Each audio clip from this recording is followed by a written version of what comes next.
High school wrestling is on the air from the Seedorf Gymnasium in Manchester, Iowa.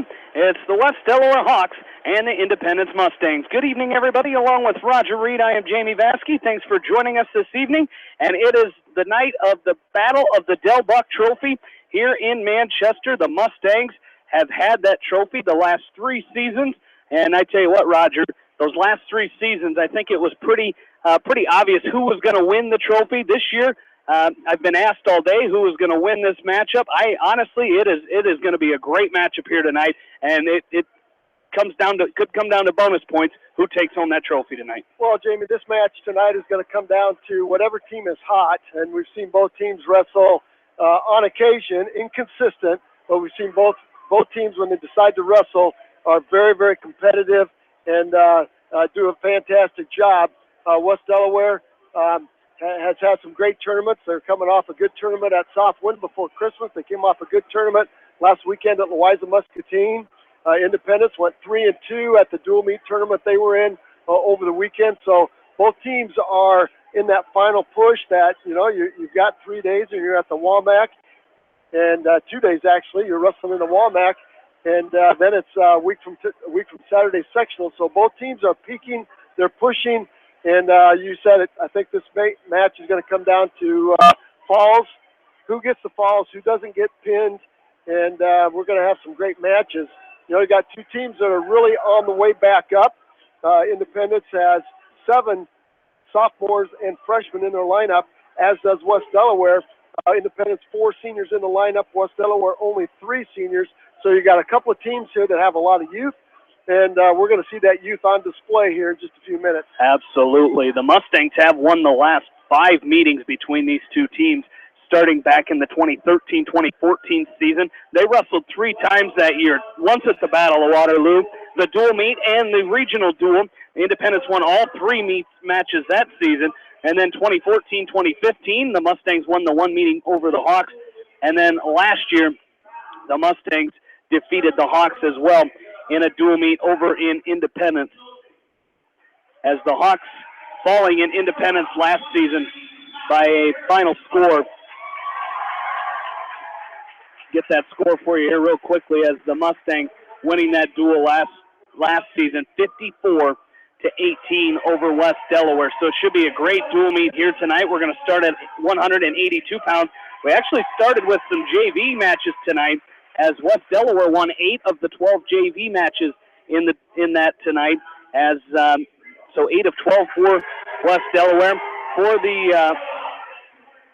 the Independence Mustangs, their assistant coaches are Keith Donnelly, Brian Lochran, Josh Weber, Matt Shannon, Caleb Budzine, Tyler Endries, and Daniel Eschen. And for head coach Michael Doyle, the head coach for Independence, and for West Delaware, assistant coaches are Chris Lenz, Scott Litter, Pat Phillips, Mitch Payton, Kurt Hadfield. Of course, the middle school coaches are Doug Engel and Kevin Harbaugh. For West Delaware head coach Jeff Voss, in his 23rd season here at West Delaware, he is 349, 95, and 1 in his career here at West Delaware. As the Hawks, their last dual meet was last week, as they went 1-1 in dual meets last week, as they lost to Mount Vernon in a dual meet and then came back and defeated Anamosa last week. So they're doing these starting lineups here right now in this dual meet. So we will have our national anthem here in just a second before we get you underway with high school wrestling action tonight, as West Delaware taking on Independence tonight. As I mentioned, Michael Doyle in his 16th season here at Independence, as not sure what their record is this year, but entering this season he was 275, 127, and 0. So a good record there for head coach Michael Doyle. We'll take a short break. We'll come back and get you ready for West Delaware and Independence, the Battle of the Del Buck Trophy. You're listening to it live right here on Eastern Iowa Sports Station, Mix 94.7 KMCH. Bob Stephen Motors in Manchester proudly supports all area athletes. Bob Stephen Motors is your locally owned and operated GM dealer in Manchester. Visit them on the web at bobstephenmotors.com. Since 1995, Edgewood Feed Mill Construction has provided customers with a quality, pre-engineered building package for their swine facility needs. Edgewood Feed Mill Construction is a general contractor and will assist you with the construction of your livestock facility, start to finish. For more information on Edgewood Feed Mill Construction, contact Steve Harris at 563-920-7835. This is Fred Smock from Dunlap Motors and Independence with Chevy, Buick, and certified pre-owned Chevy, Buick, and GMC, and nearly 300 new and used cars and trucks in stock. We have big town inventory with small town service. Go to DunlapMotorsIndy.com. At Precision Collision, we are committed to providing you with high-quality auto body repair and paint refinishing. Our expertly trained technicians can repair all accidental damage and get you back on the road in no time. Come visit me, Jeff, for a free estimate. We are located along Highway 20 at the Delaware turnoff. Precision Collision, one call does it all, quality guaranteed.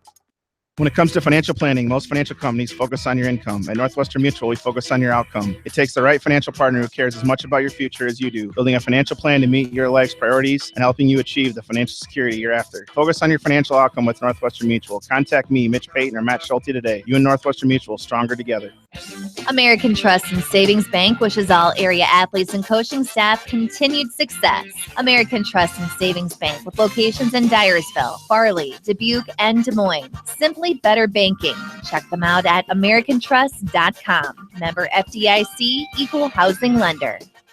Sight and good vision is very easy to take for granted until it is taken away. Advanced Eye Care Associates of Eastern Iowa is here to help you. Advanced Eye Care Associates of Eastern Iowa is located at 105 East Butler Street in Manchester and at 1113 West 3rd Street in Benton. Your vision is our primary focus. Delhi Lumber has products for every home and every budget. Delhi Lumber carries Midland doors, which are one of the best values around. You can see Midland doors today or call Delhi Lumber at 563-922-2404 for more information. Your Midland overhead door dealer, Delhi Lumber. Big town quality with small town service. At Community Savings Bank, it's simple. Simply free checking comes with free debit cards, free online banking with bill pay, free mobile money, and free thank you gifts. Find out more about Simply Free Checking at csbiowa.com. Community Savings Bank. Member FDIC. Jay's Auto Supercenter on the Greater East End of Manchester has quality pre-owned vehicles, great financing options, and a full-service department, body shop, and detail department. See their full line of vehicles online at jsautosales.net. At Jay's Auto, customer satisfaction is their #1 priority.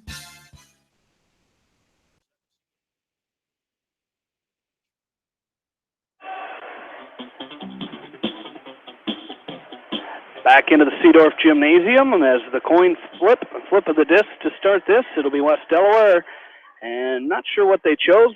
It was either odd or even, but they are ready to go as our head official tonight, Eric Eckerman. I believe, where is Eckerman from? Is he from Waverly? I want to say Waverly, but I'm not sure. They're talking about Clarksville in the coach's room, so up in that area somewhere. He is from up in that area. Yeah. So I believe he is from Waverly, though, but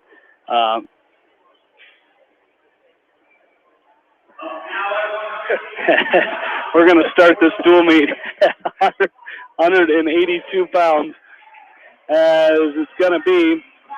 Well, Jay, we're going to have Harrison Goebel. Yeah, the Hawks have to get out to a good start here, as did Mustangs. This is going to be one of those feature matches. We got about 3 or 4 of them as we go through this dual meet here. We've got to find a senior from Independence, Peyton Holding, and an outstanding number 6 ranked junior from West Delaware, Harrison Goebel, number 8 ranked junior from West Delaware. Goebel out early. He's got a nice single. He's going to backstrip no team. And that's a good way to get it started if you're Harrison Goebel. And again, look for that cross-face cradle to come hard. You know, Coach Doyle has had his guys scouted. These two teams have seen each other at the Benton Community Tournament. It seems like a long time ago, first tournament after Christmas. Goebel right now has got a chicken wing. He's got a ball and chain on, and he's got Nolte going to his back. This will be a huge start for the Hawks as Goebel's going to settle in. He's going to pick up 3 on the near fall. Nolte will roll through, and Goebel's going to go up 5-0 with 1:03 left to go in period number 1. And Goebel on top where he is at his best, working those cross faces from right to left. Right now he's on the left side, working a hard cross face from left to right, trying to set up a cross face cradle. He loves that cross face cradle, and if he can lock it up, that is a sure 6. Nolte doing a good job underneath, facing out, covering some hands, not letting Goebel lock up. Then we've got the black mat with the orange, big orange circle with a white inner circle. Got the mat lamp on, and it's just a great atmosphere. Independence brought a good crowd over. The black and orange faithful to our left is huge, as always, on senior night.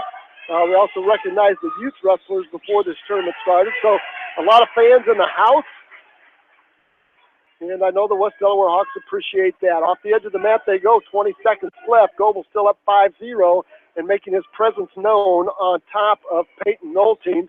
And we did not see this matchup at the Benton Community Tournament, as Peyton Nolte finished in 5th place. Harrison Goebel finished in 3rd place in that tournament. So we did not see that matchup at the Eckenrod Invitational. Right to the ball and chain goes Goebel again. He's got the right arm of Nolte trapped. He's going to step over. He hooked the wing on the left side. He's going to run out of time, though. Did a nice job with that ball and chain. And Nolte did a good job to finish the period, not getting turned. Used that clock wisely. And it looks like the West Delaware Hawks, Jamie, have taken the even matches tonight, as our referee went right to Nolte. He deferred. And Goebel is going to go down on the mat. And we're going to get a caution against Nolte. Started on the left and it quickly jumped over to the right just before the whistle. First set, second set, there's the whistle. He does the same thing. Starts on the left, hops over to the right. Nice stand up by Goebel. Nolte drops in on a single. Goebel in a good down block, laces down. Guy reaches behind and grabs the left ankle of Nolte, looking for a crossface. Nolte latched onto the left leg of Goebel. Goebel's going to scissor those legs, break the grip of Nolte, and then he's going to step behind. He's going to pick up 2 on the reversal to go up 7-0. And Jamie, you know the Hawks are looking for 6 in this match. They are, and quickly Goebel goes right to that chicken wing on the left side of Nolte. So, and Peyton doing a nice job of fighting off that chicken wing by Goebel. Normally we'd see Goebel go to that crossface cradle, which is what he's going to try to do here. But he can fight out of a chicken wing of Goebel. Not too many when Harrison Goebel gets that crossface cradle locked up that they're able to fight out of it. Well, he's got such good length, and now we're going to get stalling against Nolte. And Nolte, that's his main objective, is to stay off his back. And Goebel working side to side, controlling wrist, trying to set up that crossface. Nolte on all fours. There's a sit-out turn in by Nolte. Goebel follows him, casts himself back behind. Now an inside wrist by Goebel. Now he's got a ball and chain again. He's got the right arm of Nolte trapped between his legs. 38 seconds left to go. He's got a lot of time. Might be looking for a chicken wing again. He's going to snatch the chicken wing. They're stalling against Nolte. 1 point for Goebel. Now he's got a major decision working. But Harrison Goebel wants more. He'd like to have 6. And Nolte doing a good job with hand control underneath. Goebel with the ball and chain again. He's got the right arm trapped. Now he's going to try to set up a wing. I momentarily had Nolte going to his right side, but he regains his balance and bellies back down. 8 seconds left to go. Goebel picking up 2 points and a stalling call this period to go up 8-0, and we'll go to the third period, and it will be Nolte's choice. And go on his feet, maybe? Yeah. I don't think you want to go back under, and you don't want to... You couldn't ride Goebel. See if Goebel can get maybe into that front headlock position where, West Delaware really wants him to be here, where maybe he can lock up that drive cradle out of the front headlock. But nice shot there by Peyton Nolte. Yeah, he's in on the right side or the left side. Might get potentially dangerous here. He's in on the left side, and Goebel doing a good job fighting that single off. He's stuffing the head of Nolte. Nolte can't get his head up. Let's get a fresh start here. Yeah, it's been a long time on that leg. It's been about 25 seconds on that leg. Finally got a stalemate. Thank you very much. That was a great shot by Nolte. Great defense by Harrison Goebel. Up 8-0. And you got to think Goebel. Nolte drops back in on a single. I'll tell you what, Goebel has Nolte going to his back. As Nolte's going to roll out of it. Boy, he just crowded Nolte, and on that, now he's got a half Nelson. He's got a cross body right in and a half Nelson. He's got to pull himself up on top, and he's going to get 2 more near fall at 12-0 with a minute left. 56 seconds to go. Goebel up on top. Now goes to the cross face from right to left. Textbook move here. Likes that cross face cradle from the right side. Once again, Nolte belly down, blocking off Goebel. Might get another stalling call here, Jamie. It's 42 seconds left as Nolte is belly down and basing out. Goebel with an inside wrist, steps over they're stalling. There's another point for Goebel. It's 12 now, Jamie. You got to get 3 here. That's going to be a 10 Well, it ball. should be 13. It was 12. There's the 13. Now you got to get a 2-point near fall if you're Harrison Goebel. Try to get the tech fall, but I don't know if he's going to get it. He's got 15 seconds left here. He's got Peyton Olsen going to his side here. See if he can pop something out here. I'm not sure he's going to be able to get it here. Yeah, Nolte on his belly. And Goebel's going to try to let him up and then drive across him. And that's going to do it. It's going to be a 13-0. That's a good start by Goebel, Jamie, but, we talked about bonus points. That's only 1 extra point. I'd like to get that tech fall out of that when you're up 13-0. Yeah, but at the same point, I think Harrison was doing about everything he could to try to get that tech fall. But nice job there as the Hawks will go up 4-0 here as we go to 195. It's going to be Brady Antones for the Hawks. And let's see if they send out Hunter Crawford. It is Hunter Crawford here for the Mustangs. And these two did meet. These two met at the Benton Community Tournament.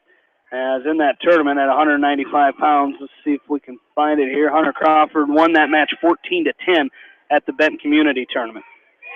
Yeah, so that was one of those matches, Jamie. I think Brady Antones came out with a big throw, and then Hunter Crawford fought himself back into the match.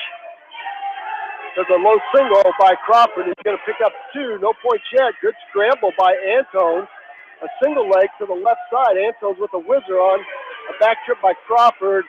And Antones had to bail out of the whizzer, or he would have went right to his back. There's Crawford's going to throw Antones to his back. He picks up the inside leg and steps through and turns. He's got a 2-point near fall right now. And Antones right back to his stomach. 2-point near fall. It's 4-0 right now for Hunter Crawford from Independence, and he is a junior for Coach Doyle. And this is one of those matches that Independence is favored in, and once again, Antone's up to his base, and Crawford reaches back and grabs the inside knee and just lifts, shows some strength. He lifts Antone's up and steps through and turns the leg. He's going to get a 3-point near fall out of it. He goes up 7-0 right now. There's Antones with the rear. No, it's Crawford up on top. Cow catcher. Yep. So he can't. Crawford's got Antones on his back on the edge of the mat. Brady needs a high bridge. Could be a fall here for Hunter Crawford. If he's got a half Nelson, he's in deep on that. So it's going to be very difficult to get out of there. There's the fall. So you kind of see that coming, Jamie. So he got out in front, snapped the head of Brady Antones down. And say what? Once you go around that head and under the arm, it's about history. Yeah, it is, and that's a big win for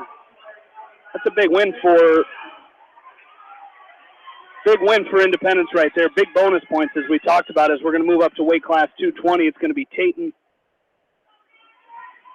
Friedoff for Independence. So Coach Doyle looking for the matchups here. Ben Ridenour having an outstanding last couple of weeks of the season here, especially on his feet. So we'll see if he can, short, squatty body, Friedoff is, as is Ridenour. There's a headlock by Friedoff. He catches Ridenour. Got Ridenour going to his back. I'll tell you what, Jamie, this is one that the Hawks were looking for to get in the win column. But Friedoff catches Ridenour. Friedoff catches Ridenour with a headlock. And I'll tell you what, with 1:17 left to go, that's a long time to fight off your back. Ridenour's trying to curl up, and he's going to try to roll Friedoff through. Friedoff readjusts. Referee is down, looking close. Ridenour doing a good job keeping that left arm up. And I'll tell you what, this is a tough call right there. You win by the headlock, you lose by the headlock. I'll tell you what, he got it in there deep.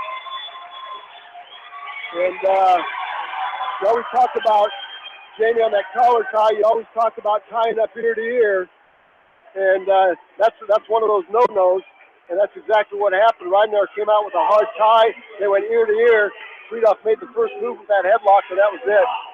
Yeah, it was. And, he's going to, that's a young mistake by Ben Rydenauer that he's going to have to, unfortunately you got to learn some lessons the hard way, and he did there. But Independence is going to take a 12-4 lead over the Hawks right now. 12-4 as we move to heavyweight.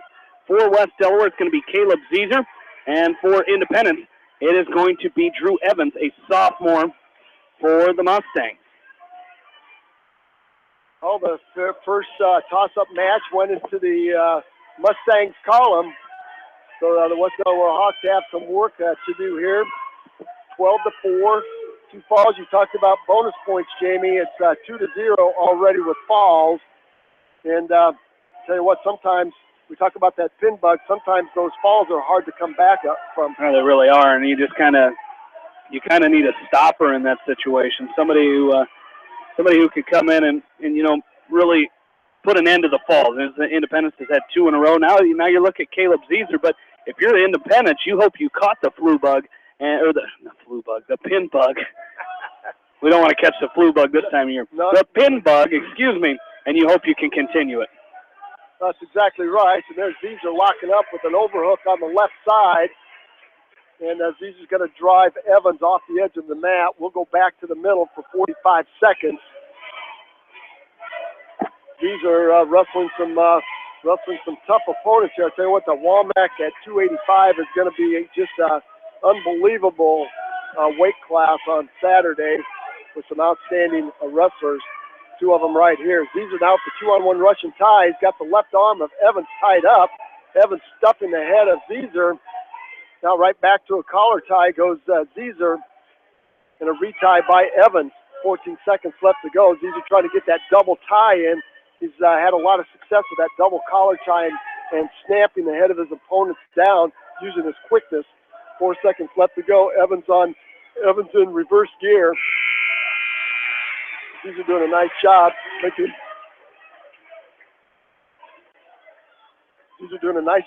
Evans carry his weight on the back of his neck in that low back area. And Zeser will choose down as it's 0-0 on the scoreboard. Zeser will choose down to start the second.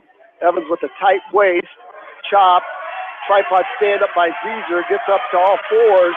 It looks like Evans will cut him loose. There's the first escape, first point. Zeser goes up 1-0. And we're back to our feet in neutral position. Both wrestlers with a hard collar tie. Zeser going forehead to forehead. Good snap down there by Zeser. Had Evans moving a little bit out of balance there. Now retie with the left by Evans. Right on the back of the neck of Caleb Zeser. Zeser's going to push him free, and back to the middle we go. Zeser now trying to work that double tie. Evans doing a great job keeping him away. Now Zeser back with that 2-on-1. Russian tie. He's got the left arm of Hunter Crawford, and Crawford out of position. And now Crawford's going to go back to work here in the center of the mat. I'm not one that's a fan of the double stalling, but there are times where it's warranted. That certainly is, and right now, Zeser's doing a nice job controlling the head. And Evans doing a nice job trying to circle back in, and there comes that 2-on-1 again, and Evans is going to stuff the head. Now we're going to get Green stalling. Seriously? Why is Green stalling? That's what Coach Voss, you could read his lips there. Why is Green stalling? That's the third 2-on-1. He's trying to work that short drag from that position. Crawford has yet to make an offensive move. Now Crawford with the 2-on-1 grip on the left arm of Zeser. 19 seconds left to go. It'll be Crawford's choice to start the third. Evans' choice to start the third here. Thank you, Jamie. There comes that 2-on-1 again by Zeser. This is the short drag as Evans backs out and away. 4 seconds left, and we're going to go to the third period with Zeser up 1-0. Yeah, and a lot of times in these heavyweight matches, the first those first points really make a difference, as Evans is going to choose neutral. So, maybe he might, if he continues to push here, maybe he's looking for to push enough to try to get another stalling call here. But these are doing a lot of the work here right now. Yeah, he is, and he's been working the head and the hands. And Crawford has yet to, or Evans has yet to take any kind of offensive hold on Zezer. Zezer staying in the middle of the white. Crawford now with the hard collar tie with the left. Now Evans working a 2-on-1, and Zezer's going to have to back out in the way. 129 and counting. 1-0. Caleb Zezer up 1-0. And, Jamie, this is one of those situations. If you're Drew Evans here, you might be setting up for one shot here. Looking for short time, maybe looking for an open door here to take one shot that hits the mark. And if you're Caleb Zezer, you're sitting on a 1-point lead. There's a nice snap by Zezer, and Crawford's got to run across the mat. Under a minute to go, 59 seconds, and counting. Hard collar tie by both wrestlers. Evans inside position of Zezer. Evans has yet to use that collar tie for anything but a handle. 45 seconds and counting. Hard retie now by Zezer. And Zezer may be looking for a short arm drag here.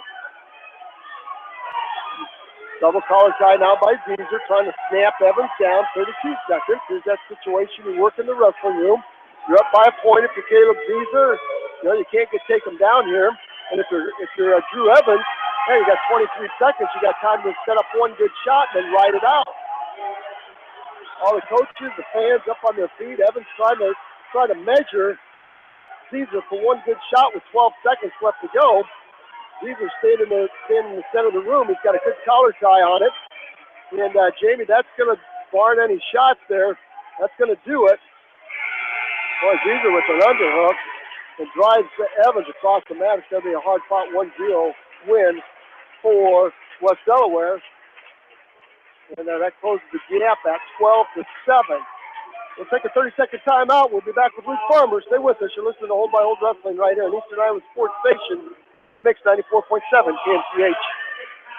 Hi, this is Jamie Vasky at Don & Walt LLC, your independent Lennox dealer in Manchester, encouraging you to plan ahead. Have us check your heating or air conditioning unit before you need it. For residential or commercial plumbing and heating needs and top quality Lennox furnaces and heating units, see Don & Walt LLC on East Main Street in Manchester, or give us a call at 927-2232.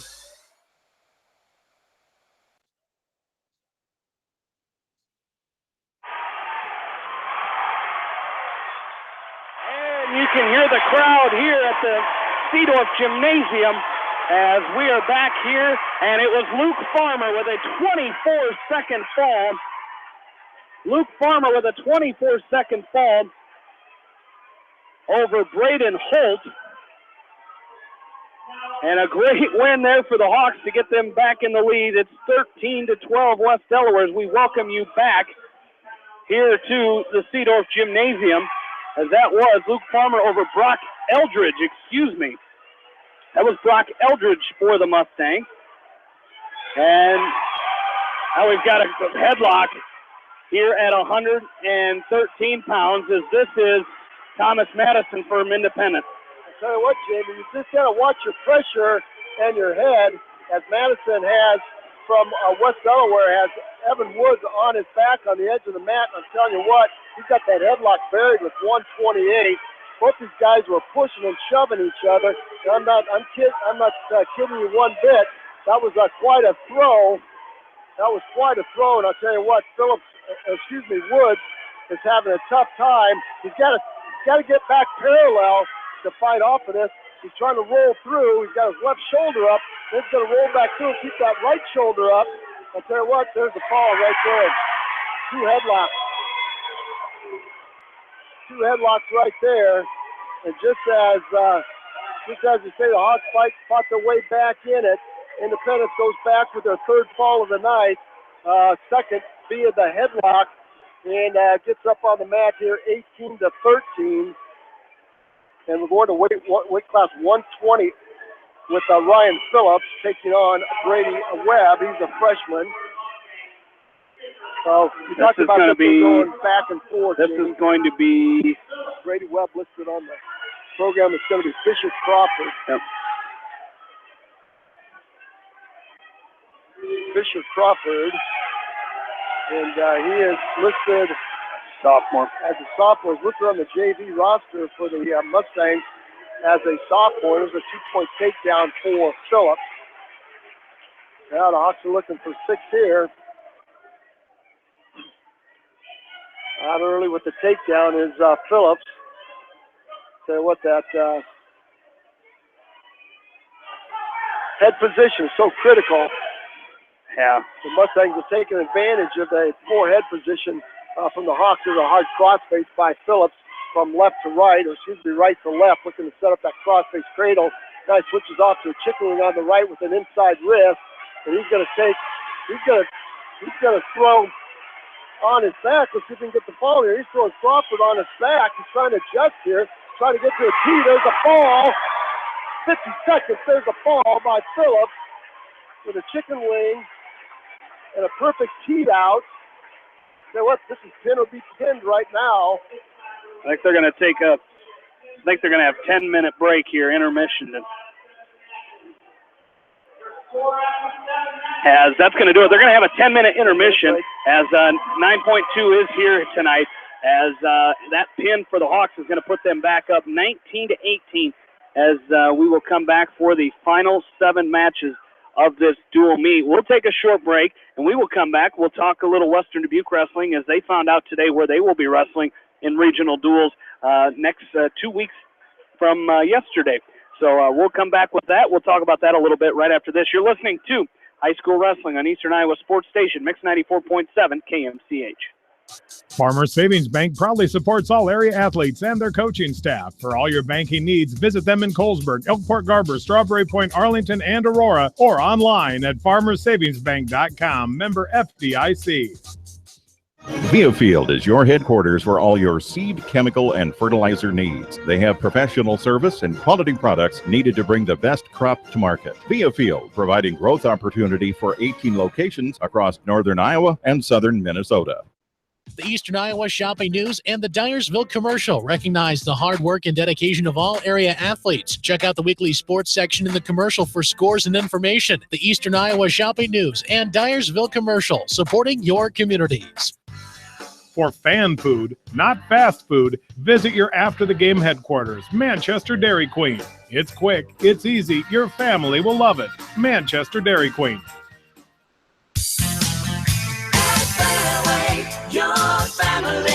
It's no secret that people come to Fairway in Manchester for their famous meats, but as you dash back to the counter to pick up your USDA choice ribeyes, don't be surprised if you find yourself lingering among the delicious fruits and vegetables in the produce department. Shop Fairway in Manchester for low prices and all your grocery needs. Head to Fireside Pub and Steakhouse before or after the game or anytime, featuring steaks, seafood, pasta, sandwiches, and even fresh-made pizza. They say it's the best around. Visit them on the web at firesidemanchester.com for a full menu and special offers. Just like a great coach, State Farm agents like me, Julie Smith, can help you develop a game plan for your insurance needs. Whether it's car, home, life, health, or business insurance, I can dig into the playbook and help you find the affordable coverage you need. For all your insurance needs, call on a winning team, the Julie Smith State Farm Agency in Manchester. Hi, this is Chris Henry, Service Manager at Brown Sales and Leasing in Elkader. Our goal is to make your car buying experience the best possible, and our factory-certified technicians are dedicated to you and your vehicles. Stop in and see us at Brown Sales and Leasing in Elkader, or visit us online at 4browns.com. Your hometown dealer, wherever your hometown may be. Best of luck to all area athletes and coaches. At Three Rivers, our customers come first. Your business is very important to us. Our goal is to provide you with the best products and service that you have come to expect from Three Rivers. Visit our website at threeriversfs.com or the location nearest you. Three Rivers, your partner in growth solutions. Citizen State Bank, your locally owned, community-minded, and customer-oriented bank, is here to serve you. Choose one of their 7 convenient locations in Winthrop, Monticello, Manchester, Ryan, Strawberry Point, Hopkinton, and Nubiana. Citizen State Bank, community banking with people you know, member FDIC. This is Jamie Vaskey, the voice of the West Delaware Hawks, and I've had the chance to review the Good Neighbor Society's playbook, and I got to tell you, they are friends in your neighborhood, designing plays to get you home fast. If you need help getting back in the game, contact the Good Neighbor Society Rehab to Home team at 563-927-3907.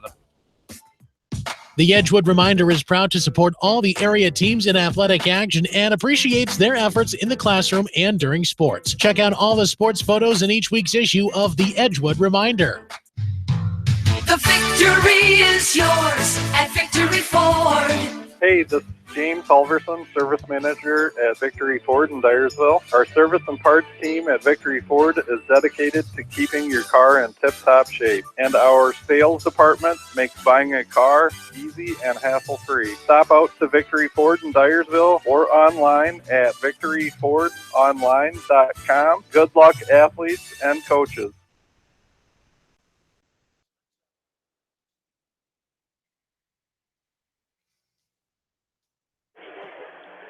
And welcome back into the Seedorf Gymnasium here tonight as West Delaware and Independence going at it for the Battle of the Del Buck Trophy. As currently after 7 matches, we're at intermission. 19-18, West Delaware leads this dual meet. We mentioned Western Dubuque.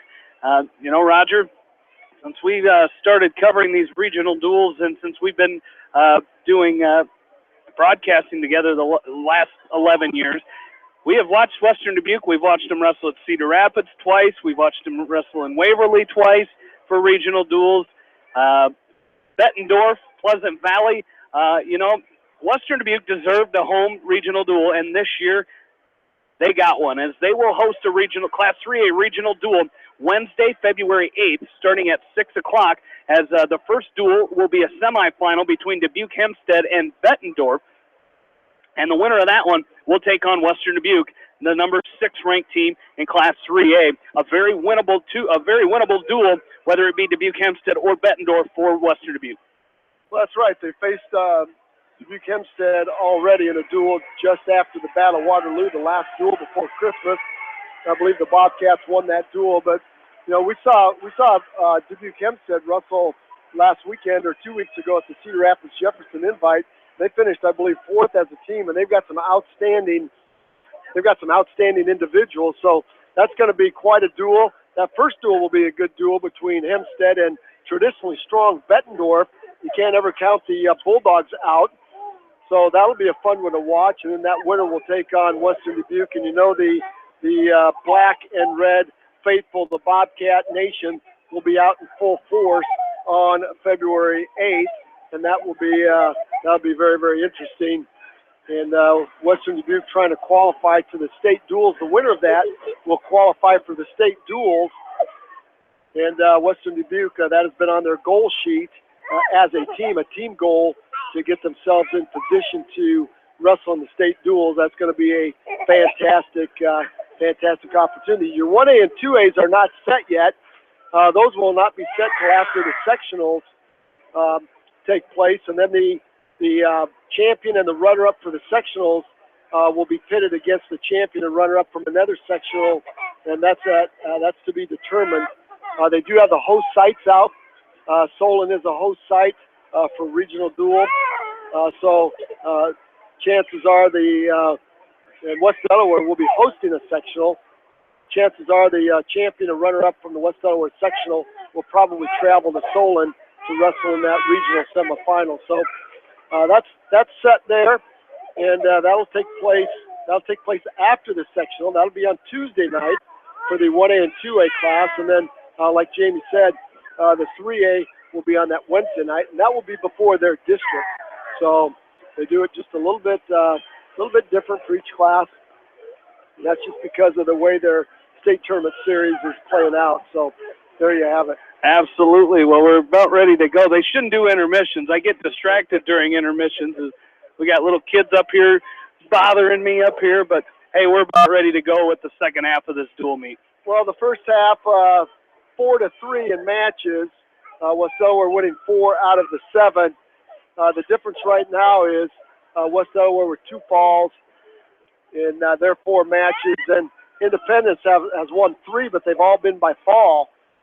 So Independence is getting the job done. Bonus points. We talked about the importance of bonus points here tonight, and Independence doing what they can. Now we've got our featured match, another one of our featured matches coming up here at weight class 126, where you got Casey Geyer for West Delaware, having a great season. He'll be taking on the fine freshman, Coach Doyle's son Matthew. He's a freshman, having an outstanding season also for the Mustangs, wrestling at weight class 126. So this will be just a fun match to watch. Well, this is going to be Jordan Roush, I think, going to play, and this isn't This isn't Matt Doyle either. Brandon Webb, Brady Webb. Brady Webb taking on Jordan Roush. So here we have it. We thought we'd see a featured match at 126, and we're going to see one of the seniors for West Delaware, Jordan Roush, taking on a fine freshman from Independence, Brady Webb, the regular 120-pounder moving up. So we'll see what happens. We'll see what happens here. Coach is rolling the dice here, looking for matchups that are going to turn the tide one way or the other. Webb tall and lean for 120-pounder. Roush short and stocky. So what? Webb came right out, working some underhooks and overhooks on the arms of Jordan Roush. So you got a senior here, Jamie, wrestling his last night here on the orange and black mat with the chance to do something great. So we'll see if Jordan Roush can get the job done here. Yeah, it'll be, this is an opportunity, like you said, senior night here. What an opportunity it would be for Jordan Roush. He's going to be off the edge of the mat.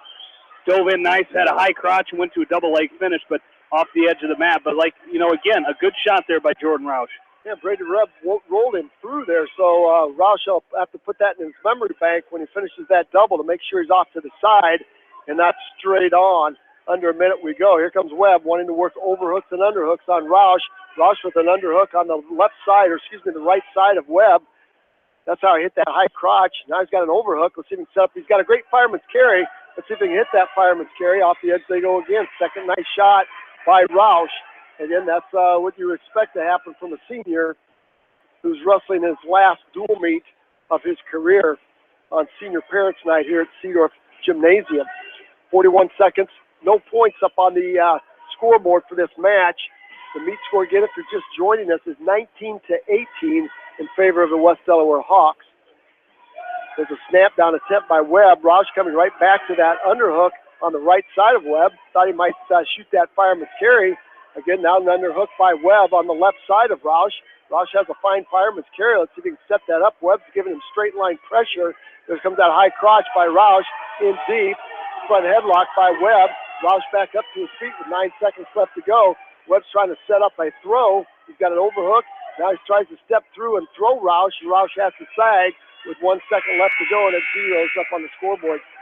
Pretty good first period between those two is scoreless first period, but a lot of action. That's what you like to see in a dual meet like this, a lot of first period action between these two. Well, you got a nice fine freshman here in Webb, and you got a senior with a lot of experience in Roush. So we'll see. Roush deferred over to Webb, and Webb chose down. So we'll see what Roush has in store for his ride. He's going to try to snap. He's going to try to snap Webb back, and he gets caught. He gets high. It's going to be a 2-point near fall and a 2-point reversal for Webb. Roush gets high. Now he's going to try to roll Webb through. Webb throws a cross body in on the right side of Roush. 4-0 is our match score now after that quick flurry by the freshman. Webb now sitting over. There's a switch attempt by Roush. Now it turns to a sit-in. There's another switch. He's going to turn that into 2. He's got a half Nelson on the left side with an inside wrist on the right. And Webb reaches up, pulls the half. Now there's a bar arm by Roush. He's got the left arm right across the back of Brady Webb. Let's see if he can turn this into some points. Trying to set up that whip over. Now chicken wing by Roush on the left side. He's doing a fine job working that left side. And Webb's going to bail out and go belly down. Now back up onto his knees. Half Nelson on the right. There's a long switch by Webb, making the score 6-2 as Roush gets a little bit lazy with the ride and made that switch easy for the freshman. Brady Webb now sitting over the right ankle of Jordan Roush. Roush trying to build his base back up with 37 seconds left.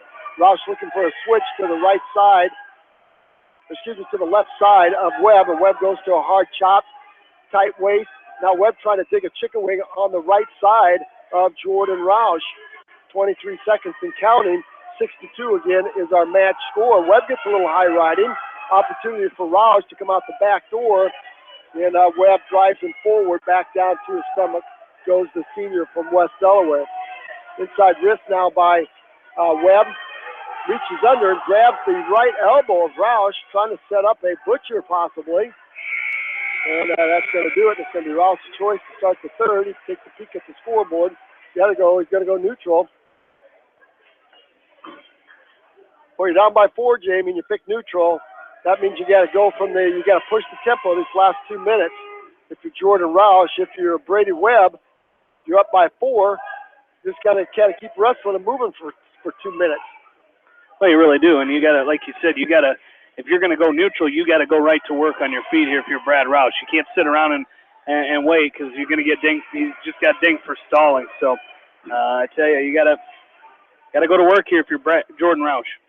Now, Webb's been doing a great job with the underhooks, and Roush made one good shot that first period off that underhook, trying to set up that fireman's carry to the right side, and Webb does a nice job blocking him off. Now front headlock, and there's Webb going to throw Roush to his back. I'll tell you what could be the 4th fall for the Mustangs. A deep half Nelson, Roush in trouble on his back, as he just got snapped down and thrown to his back by the freshman from Independence. Roush trying to keep that left arm up. And Webb's going to reload it now, and I'll tell you what that could be. That could be it for Roush. He's trying to post on that left arm and now work his way out of it. I'll tell you what, the freshman from Independence have it in there. That's call number 4. Independence has won 4 matches. West Delaware's won 4 matches. The difference is all 4 have been by fall for the Mustangs. We're probably going to see Casey Geyer. Should make the team score now 24-19 in favor of Independence. As that's going to be Mason Gillahan for West Delaware and Matthew Doyle. So Mason Gillahan at 132 for the Hawks, taking on Matthew Doyle for Independence. So 2 freshmen going at it right here. Gillahan and Doyle. Doyle probably with the experience as far as varsity matches. Gillahan, the freshman, stepping to the mat for his first varsity match of the season. Short arm drag by Doyle. And to the backside, and Gillahan off the edge. No points. 24-19. 4 wins for the Mustangs, 4 falls. 4 wins for the Hawks, but only 2 falls. There's a single for Doyle.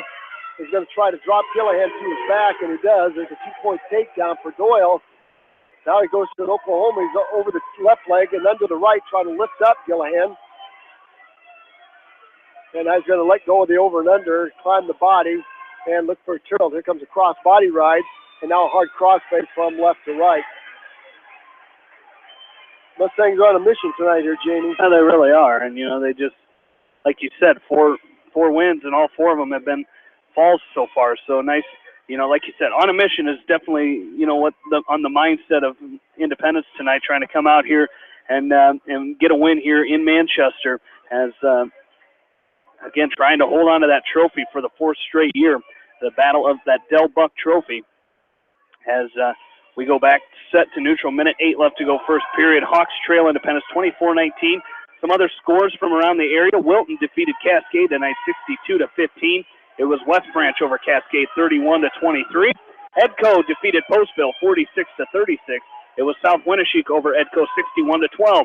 Maquoketa Valley knocked off Midland 51-18. Iowa City Regina defeated Monticello 51-9. Monticello also lost to Northeast Goose Lake tonight 42-36. Well, on the restart, Doyle throws the cross body right in, and Gillahan reaches up and grabs the head. I'm not sure that's where Coach Voss wanted his young freshman around the head. And now he's going to trap the arm of Doyle against his body, trying to stack Doyle up. He might have we're going to try to roll Doyle too. You got to be careful here. You don't get thrown right to your back as Doyle is threaded between. There's a tilt tilt by Doyle, 1,001 count. Now he might get some back points here as he's got a ball and chain. He's got the left arm of Gillihan trapped between his legs, and he underhooks that left elbow, and he had a tilt set up, no back points. He got 1,001.5 count. Couldn't get the 1,002 count. It's going to be Doyle's choice to start the second. He's going to defer over to Gillihan, and Gillihan will choose down. So your first varsity match, Jamie, putting that varsity not He getting wrestled Saturday. Oh, he did wrestle Saturday. Casey Geyer injured, possibly. Don't know. That's a hole in the lineup, though, for the Hawks. So, all right. Here comes that tilt by Doyle. High leg over attempt by Gillihan. Let's see if he can high leg over and trap Doyle on his back. Boy, had Doyle on his back momentarily. You know, Doyle rolled through. you've talked about it. That's the effect of a good legger. It looked like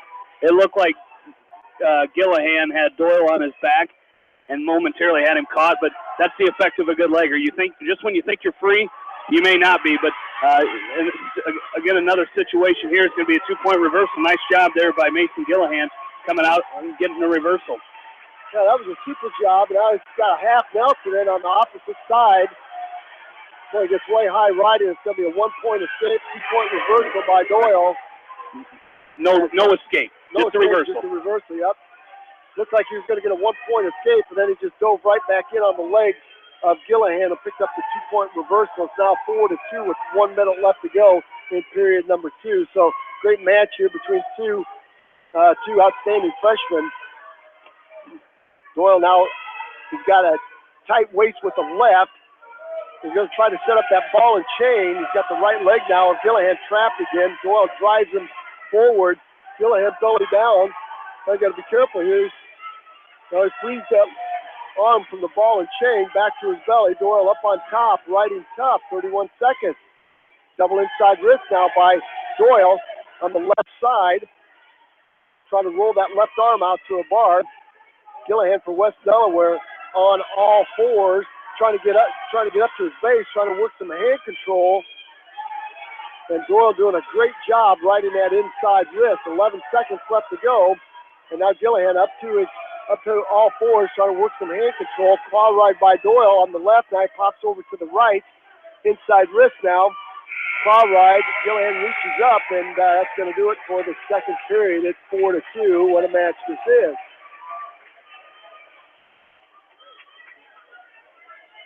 And Coach Voss up out of his chair saying, hey, you got to breathe. You got to breathe here. Weight class 132. Doyle will choose down. Gillihan will ride the right side. And we're going to get a caution against Gillihan for applying just a little bit too much pressure before the whistle. So we'll get a reset by our official as he's talking to Matt Doyle.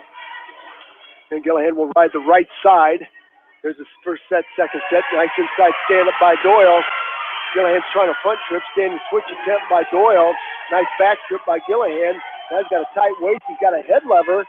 Now he's got that left arm out to a bar. But Doyle up on all fours. We'll see what he can do with it. Might get potentially dangerous. Doyle up to his feet. Gillihan now trying to back trip Doyle. It's going to be a 1-point escape by Doyle. Doyle back in on a double. And he picks up 2. Well, that was Johnny Quick by the freshman from Independence as he got right in on that double and picked up the 2-point takedown. It's 7-2. There's a cradle by Doyle. Got a cradle locked up. He's going to try to turn Gillihan back into the mat. Off the edge they go. Like see Doyle cut Gillihan loose. It's 7-2. A couple of takedowns will be a major decision. Now let's see what Coach Doyle has the young Doyle do here. It looks like he's going to cut him loose. Optional start. There's a 1-point escape by Gillihan, 7-3. 1:13 left to go in the match. Staggered stance now by Gillihan, leading with the right leg. Doyle staggers, then he switches off to a square stance. Ankle pick attempt. There's a shuck by Doyle. He's going to pick up 2. He'll pick up 2. A high leg attempt by Gillihan as he traps the right ankle of Matt Doyle. Let's see if he can turn this into a 2-point reversal. He's around the right leg. Now he tries to go to the head for a reverse cradle. Doyle's got the cross body ride in on the left side. Now he hooks the left arm. Hooks the left arm of Mason Gillihan. And with 34 seconds left to go in this match, Matt Doyle working on a 9-3 lead here. And you know they'd like to have 4 points out of their freshman. 22 seconds and counting. Gillihan belly down on the mat now. Doyle trying to work across, but it's down inside wrist by the freshman. They're going to get stalling against Gillihan. Doyle's going to take an inside wrist on the left. Now reach through and try to lift Gillihan to his back. And with 5 seconds left to go, this might be win number 5 for the Mustangs. 4 falls. We're going to go optional start again by Doyle. He might try to set up a throw off of that. And that's going to do it right there. It's going to be a 9-3 win. Matt Doyle, the freshman from Independence, goes to full 6. Picks up the win. It's now 28-19. So we're going to weight class 138. And for West Delaware, it will be Cole Engel.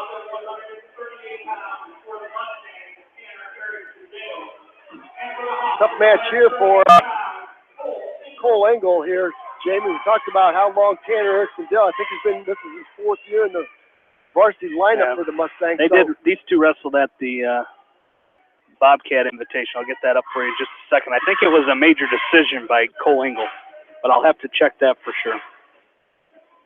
Well, I'm sure the Hawks will take another major decision here tonight as they're trying to get back on the board. There's a single by Engel and a nice down block by Erickson-Dale.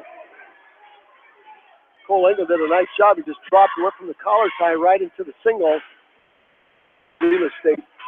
Cole Engel with a 8-0 major decision over Tanner Erickson-Dale for 5th place at the Bent Community Tournament. Well, there's going to be a Kelly, a fireman's carry by Erickson-Dale. He'll pick up the first 2 here. Engel is trying to hit a long switch, and Dale goes to the deep waist far ankle and drives Engel back down to all 4s. 107 left to get our dual meet score, 27-19.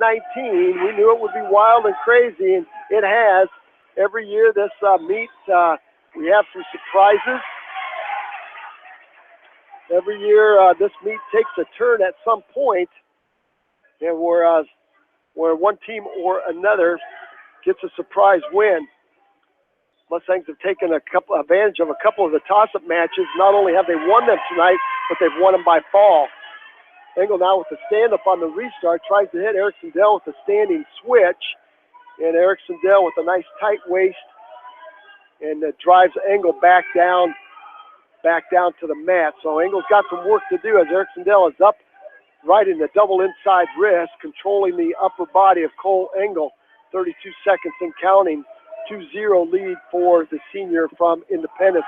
Now Engel up to his feet, trying to split the hands. A back trip attempt by Erickson-Dale. Nice long switch by Engel. Engel's going to pick up 2. 2-point reversal by Engel on the standing switch. He's going to tie this thing up for 17 seconds. There's a nice job of Cole Engel taking advantage of all the mat. Kept his toes in right on the edge and picked up that nice 2-point reversal to knot this thing up at deuces. Engel will ride the right side and quickly pop over to the left side. 14 seconds left to go. Cole Engel is a master at those tight waist tilts. So we'll see if he can put together a couple of tilts here, trying to load Erickson-Dale up. And Dale goes belly down. You know, they've watched some film, and they know they've scouted out each other very, very well. And it's going to be Engel's choice. Let's see where he goes. He's going to defer over to Erickson-Dale. And Erickson-Dale will choose neutral. Well, back to action we go from our feet. We talk how important, Jamie, it is all the time, wrestling on your feet. It is. And, you know, if anymore in wrestling today, if you're not good on your feet, if you don't have an offense from your feet, you're not going to win. I'm not going to say you're not going to win any matches, but you really need to have good offense from your feet in wrestling today. And you've got to be able to wrestle on your feet, or else you're going to struggle. Well, there's a long shot by Engel. I'll tell you what, a hard whizzer by Erickson-Dale. Momentarily, Engel was going to his back, and he quickly had to roll out and go belly down. I'll tell you what, that was almost pin number. That could have been pin number 6. Pin number 5. Pin number 5 for the Mustangs. Has a nice job by Cole Engel to bail out and just go belly down and protect himself. So back to action we go. There's a 2-on-1 Russian tie by Engel. He's got the left arm of Erickson Dale wrapped up.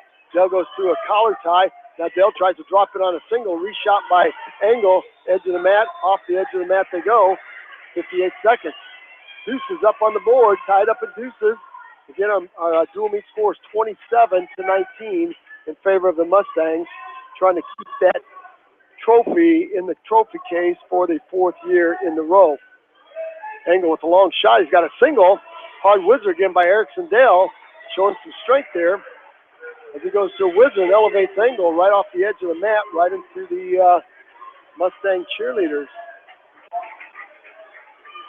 And back to the center we go. 44 seconds and counting. Staggered stance by Engel, leading with his right.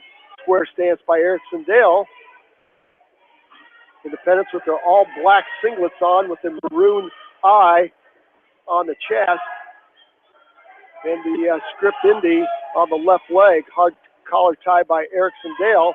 2-on-1 now by Engel. Again, on the edge of the mat, they are wrestling.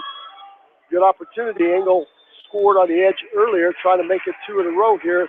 But Erickson Dale finds the edge and pulls Engel off with him. 17 seconds left. Period number 2, weight class 138. We started in weight class 182. And then we went through a rash of first period pins. And now we've had a couple matches go the full 6 here, as the way it should be. 3 seconds left to go. It's going to be Engel's choice to start the 3rd period. So surprised Erickson Dale took. I think up to start that, but they're afraid of Cole Engel underneath, and now Erickson Dale's going to cut him loose. To start what? The 2nd? Yeah. Yeah.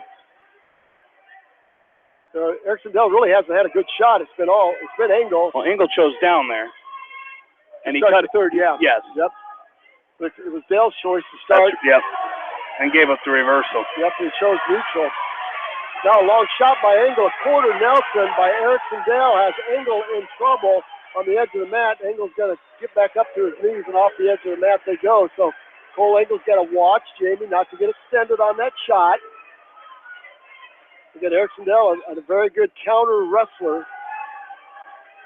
Engel's been taking some very good shots here.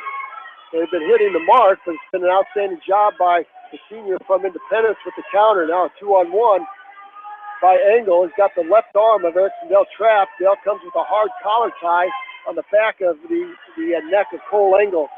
112 and counting. Gets to Cole Engel. There's the first shot. Engel's going to get called for stalling. First long shot by Erickson Dale. Now Kelly by Dale. He's going to pick up 2. It's 4-3 now with a minute to go. Engel's got some work to do. Engel belly down. And again, that was another good job by Engel to fight out of that because he was going to his back. 45 seconds left. Inside wrist by Erickson Dale. Engel's got to get moving from underneath. Engel, very nice, very good wrestler from underneath. Again, he's got a very good switch, but he's got to score 1 here for sure. Engel gets up a little slow. Dale gets up a little slow. 2 Warriors going at it here. Weight class 138, 4-3. Dale makes that first shot of the match work with that Kelly. There's Engel trying to get that long switch, and he doesn't get his hips out. I tell you what, Erickson Dale traps him with a tight waist. 29 seconds. Cole Engel belly down. I tell you what, he's got to get moving here, Jamie. You're down 4-3. Erickson Dale with a tight waist. You got to score 1 to at least take it to overtime. 18 seconds and counting. Erickson Dale riding a 2-on-1 up on top. 12 seconds left to go. Cole Engel's got to find a way to get 1 here. And with 6 seconds left, it's not going to happen as Dale will ride out Engel and win this match 4-3. That'll put the Mustangs up 30-19. I'll tell you what, that's Erickson Dale with the payback match. And we've got Mitchell Mangold now taking the map for the West Delaware Hawks. They're down by 11, Jamie. The Hawks are. They've got some work to do. Well, they are. You got to get. That's one they really needed. You won that duel. You won that match at the. Benton Community Tournament. You'd hope to win it again here, but great job there. Great wrestled match by Tanner Erickson-Dale. We're going to move up to weight class 145. 30-19 is the score in favor of Independence. And we're going to move up to 145. Mitchell Mangold for the Hawks taking on Spencer Shonka from Independence. Mitchell Mangold with a nice single off the edge of the mat they go as he drops right in on a single on the left side. And Erickson-Dale, that's what you expect out of your seniors there, Jamie. Get the job done in a big meet. There's Mangold, drops in, trying to drop back in on a single to the left side of Shonka. Shonka doing a great job staying square. Again, Mangold, it's been the aggressiveness of the Hawks, Jamie. The Hawks have been aggressive. Every match they've been aggressive. It's a nice fireman's carry, far side fireman's carry by Mitchell Mangold. He picks up the 2-point takedown, but no back points. Now he quickly jumps over to the right side, steps over the right ankle. Now he comes with a hard crossface from right to left. It hits its mark right on the bridge of the nose of Shonka. Tries to set up that crossface cradle. I think he's got it locked up. Mangold's got the crossface cradle locked up. Now he's going to take Shonka to his back. Could be a fall here for the Hawks. Mangold trying to get that bottom knee, his right knee in the side of Spencer Shonka. Shonka trying to high bridge, trying to break that grip of Mitch Mangold. Mangold trying to step over the right leg. Referee down looking close. I think Mitch is going to have to try to work to get his chest up on top. 22 seconds in counting. He's got a very nice cross-face cradle in. He's got to let that left shoulder of Shonka drop. And doing a nice job readjusting. 13 seconds left as Fish is down looking for the ball. Mangold now trying to work his chest up on top. And Shonka looks like he might try to roll through, keeping that left shoulder up. And that's going to do it. But it's going to be a 3-point near fall for the sophomore from West Delaware. Very nice cross-face cradle. Yeah, and usually when, I like what Mitchell Mangold did there, not only by readjusting, but a lot of times when you see guys readjust out of there, they lose the grip and they lose the hold and they end up not getting the fall or even letting the guy off his back. But every time Mitchell was able to readjust, he was able to hold Shonka where he was at. And that's what you like to see out of someone making that readjustment and continuing to try to sag down and get the fall. Well, you're exactly right. Shonka's choice, he's going to defer over to Mangold. Mangold will choose up. Might get a stalling to get Shonka, we do. If he's not trying to lift in return at all. There's a stand-a switch attempt by Mangold, and Shonka pulls him off the edge. Shonka with a warning for stalling. He will ride the left side. Mangold with an outside stand-up, pops that right leg up. Now the inside leg. Guy's going to sit out, turn in, and he's going to face Shonka for a 1-point escape. Guy's going to jump right back in on that fireman. Let's see if he can turn Shonka to his back. He does. He's picking up some back points. Let's see if he can step over. He's got a half Nelson on the right, inside wrist on the left, and he picks up a 2-point near fall, making it 8-0. Well, that's been the whole story so far, Jamie. When the Hawks have had the Mustangs on their back, the Mustangs have done a great job fighting off their back. And then when the Mustangs have had the Hawks on their back, the Mustangs have done a great job pinning the Hawks. Oh, they have, and that's the difference in a dual meet right now. Is Independence has picked up 2 more falls than West Delaware has tonight. So, they're going to have to. If West Delaware wants to try to come back and win this duel, they've definitely got some work to do. And it starts here with Mitchell Mangold. You consider him the leader on this team right now. With him and Harrison Goebel, but you need pins out of your leaders. That's what you do. We're going to come into 3 matches here at 52, 60, and 70, where I'm not sure if the Hawks are favored in any of them. So it's going to be very, very interesting here how this match ends. There's an outside stand-up by Shonka. Again, 10-0.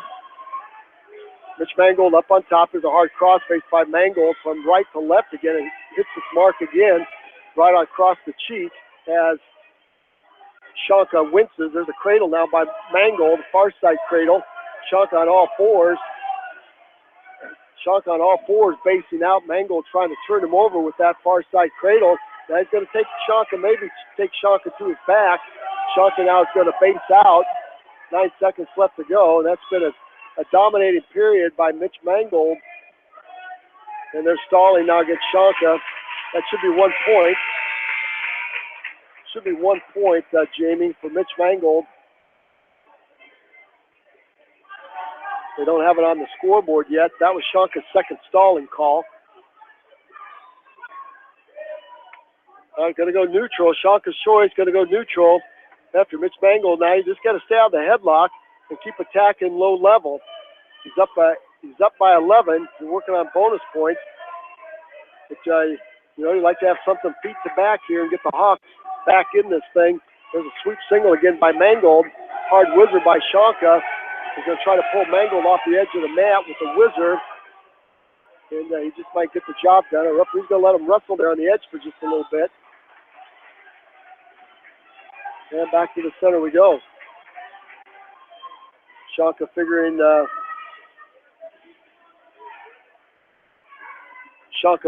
that he can stay away from Mangold for a minute and a half. And one thing, if you're Mitch Mangold, Jamie, you don't want to get impatient.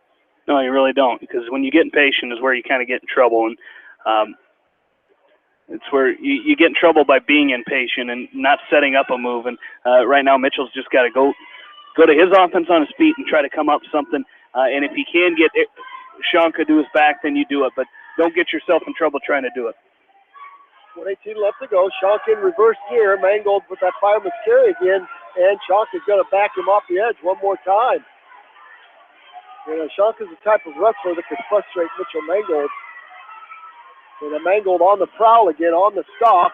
Shonka in reverse gear. 1:08 left to go. Mangold trying to work a short, and they're stalling again by Shonka.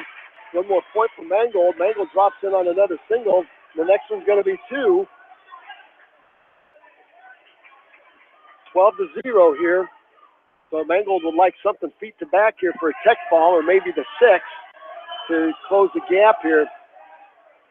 Shonka has not taken a shot yet. It's been all Mangold in this match. 48 seconds left to go. And again, the sophomore from West Delaware trying to set up a fireman's carry, trying to work something to attack the legs. There's the first shot by Shonka. He's in deep. Might pick up a shot here. Might pick up 2. Mangold down the down block. Pulls Shonka off the edge. 35 seconds. 12-0 is the score here. It will be scored 30-19 in favor of the Mustangs. And Shonka backing up again. There's warning. There's 2 now. Next one's going to be a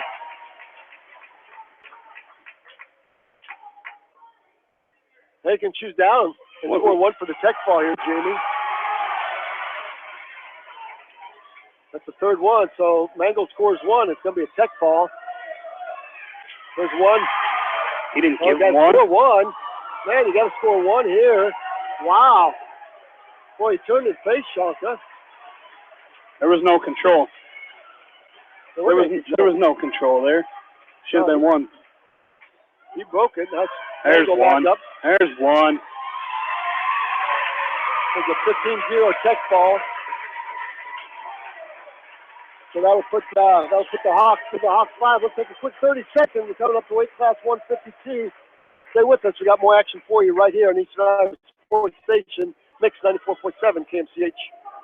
TriVet Associates is a mixed animal veterinary clinic with offices in Farley, Dyersville, and Holy Cross. Our 8 doctors serve the Dubuque, Manchester, Guttenberg, and Cascade areas and provide veterinary services to both large and small animals. For more information, find us on Facebook or visit our website, trivetinc.com. Whether it's wiring, security, phone systems, fire detection, or home entertainment, Price Electric and High Tech Communications are here to make your life easier. Find out more at priceelectric.us or hightechcommunications.us. Price Electric and High Tech Communications, changing your world with technology.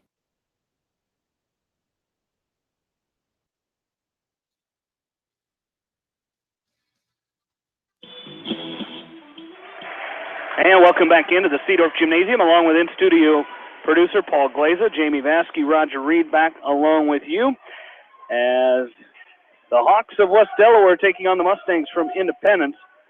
And currently 30-24 is our team score in favor of Independence. As we're up to weight class 152. For West Delaware, it's Tristan Volker. And for the Mustangs, it is Seth House, who has 2 takedowns to start this match and 2 escapes now for Tristan Volker, 4-2, as after that last takedown, House intentionally releasing Volker. Well, Seth House is very explosive on his feet, and we're seeing that right here again, working on takedown number 3 as he snapped the head of Volker down, and as Volker came back up, he was right in on a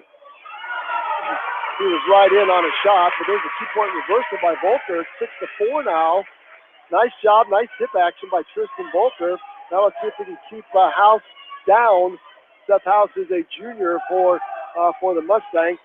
House now knee slide up to his feet. It's 6-4. The Mustangs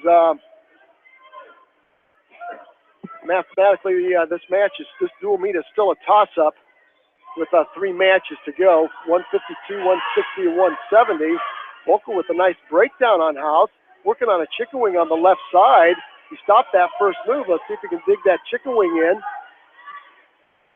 He's got that left elbow hooked, but he can't quite dig the wing in as House blocks him off. Now Volker coming with a crossface from left to right. There's a stand up by House. That's going to be a 1-point escape.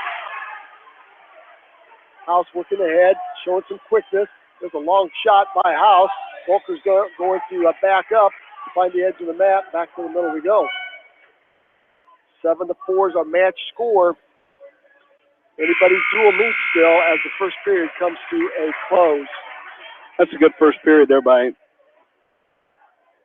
Tristan Volker. Great reversal. Now he's going to choose down here to start the second. I'd like to see him go right back, get that switch in there, and try to come back out on top. As I believe House is going to intentionally release him here. Or excuse me, they're going to go optional start. They're going to make that triangle, put those hands right in the middle of Volker's shoulder blades, and on the whistle, he's going to cut them loose. 7-5. So there's an arm drag by House. Nice job by Volker as he squares off House. Got to be careful here. You don't want to get thrown to your back, as it looks like House is trying to set him up with a headlock. Volker did a nice job keeping his head down and away from House. 143 and counting, second period. Tristan Volker did a nice job keeping his feet moving. There's House with a sweep single to the right side of Volker. Volker fights him off. Back to neutral we go, and underhook now by House. House tries to drop back in on a single. Volker's going to have to take a shot here as it's been all House on his feet.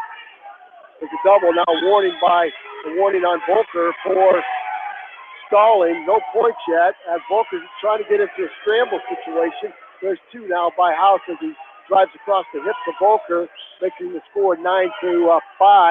9-6 now as House cuts Volker loose with 1:05 to go.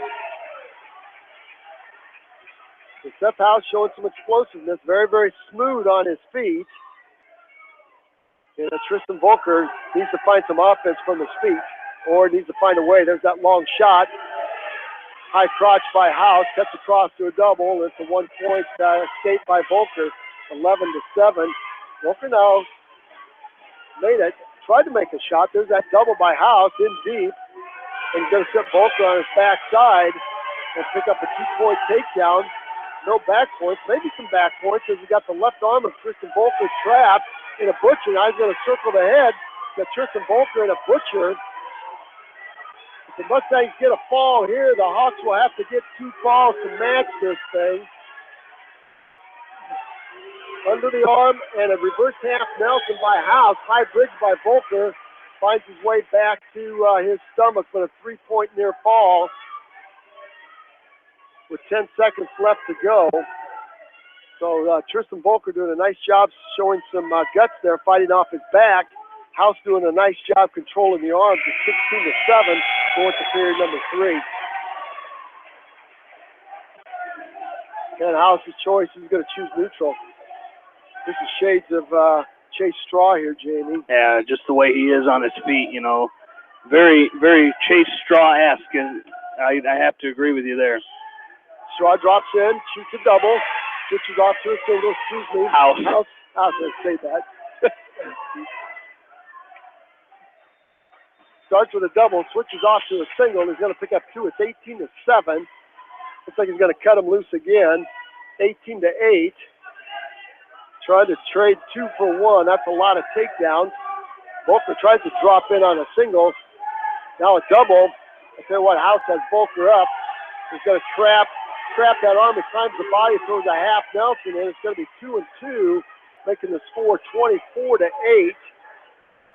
Excuse me, 22-8. And he's going to cut Volker loose, 22-9. This will be a tech fall here, right?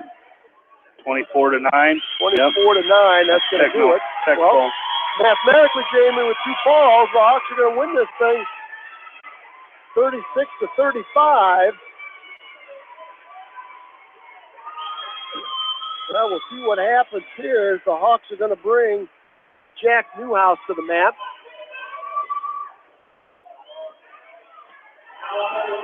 And we'll see who.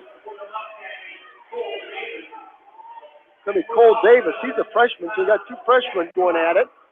So we got to think these guys have wrestled last year, Jamie, at some point. Maybe wrestled before, 2 freshmen going at it. So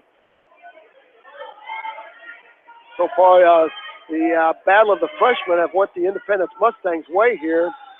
And Davis doing a nice job with those underhooks and overhooks.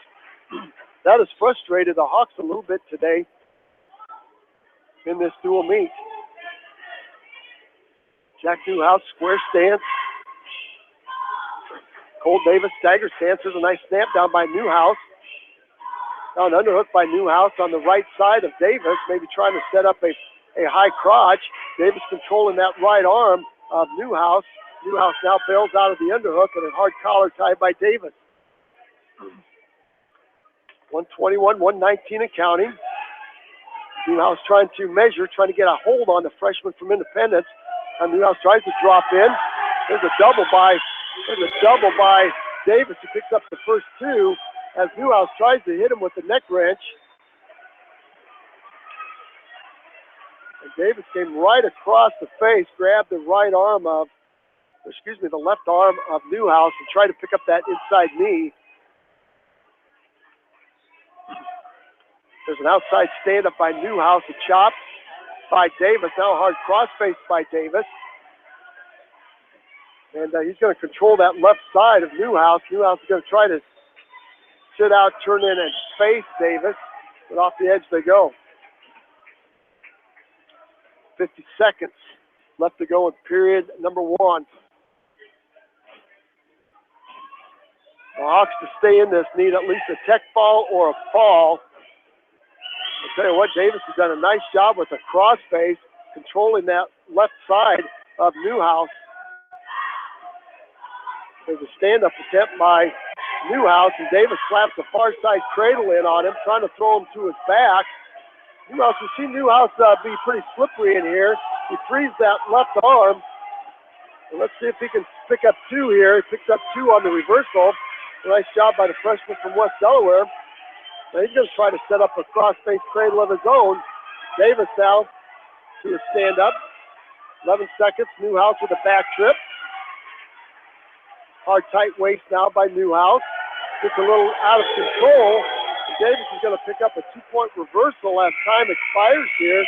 As Newhouse got high with the ride, it's 4-2 after 1. Yeah, I don't like to see those points with such short time. There's only 2 seconds on the clock when he gave up that reversal. So don't like to see that late in the period, especially, late in, getting not only late in the period, but late in the dual meet here too. Need to wrestle smart here in the final minutes and final seconds of these periods. Davis with a very nice double. Got in deep on the legs of Newhouse and set him to his backside. Picked up 2 at 6-2. And Davis up on top, riding the right side of Jack Newhouse. Again, very physical with that crossface, trying to set up a cradle of his own. We'll see if Newhouse can kind of bait him one more time with that cradle and then work that arm out. Half Nelson now by Davis on the right side. He's got inside wrist on the left, a Half Nelson on the right. Newhouse with his head down. Head down to Half Nelson. Davis now is going to reach down and grab the inside knee of Newhouse. He still got the Half Nelson in. Newhouse to his feet. Then clears the Half Nelson. 59 seconds and counting. Second period, 6-2 in favor of the freshman from Independence, Cole Davis. Up on top, riding Jack Newhouse, very, very tough, controlling those hips. And as we say, you know, you got to through your hips, you got to create some space. And Davis has not let Newhouse move very much at all from underneath. There's a cross body ride by Davis. Hard cross face now from right to left. Newhouse kicks the cross body free, back to his stomach he goes. And I'm telling you what, Jack Newhouse is in trouble. He's belly down. He's got to score some points in a hurry. 25 seconds. You got to score off the whistle right here.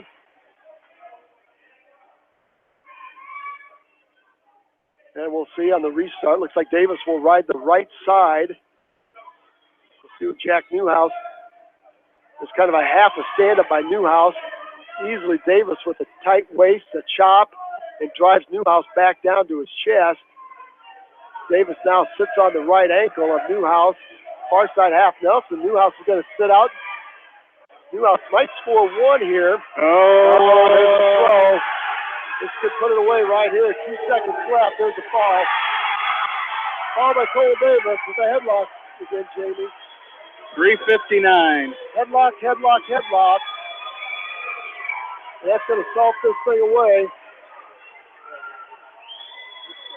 And the Mustangs will take the trophy for the 4th year in a row. Keep it in their trophy case. I'll tell you what, the 6th pin. Yeah, 5th. 5th pin. 3 by headlock. I'll tell you what, give the freshman from Independence, Cole Davis, opportunistic. Again, that's wrestling to the whistle. And that's, you know, this time of the season, Jamie, that's what you're looking for, wrestling to the whistle. It is, and, you know, that's, you know, you got to, even, you know, in a situation like that, you know, if you're Jack Newhouse, you got to bail out of that. You can't give up that headlock. But, you know, now you move forward, you move on from that, and get ready for your next matches on Saturday. Exactly right. Well, we're going to weight class 170, our final match of this wild and crazy duel where anything goes. And you've got for the Hawks, Jordan Brees. And for the Mustangs, you've got Jacob Swarting up to the mat. So we'll see how this match. We'll see if the Hawks can get win number 7 here. Actually, win number 6, I think, Jamie. Yeah, it's 8-5. Yep. Win number 6. Again, you talked about it coming in. The difference in this dual meet was going to be bonus points. And right now the Mustangs have taken advantage of just about every bonus point that they could get. 47 seconds left, neutral position, Brees and Swarting. Brees drops in on a single.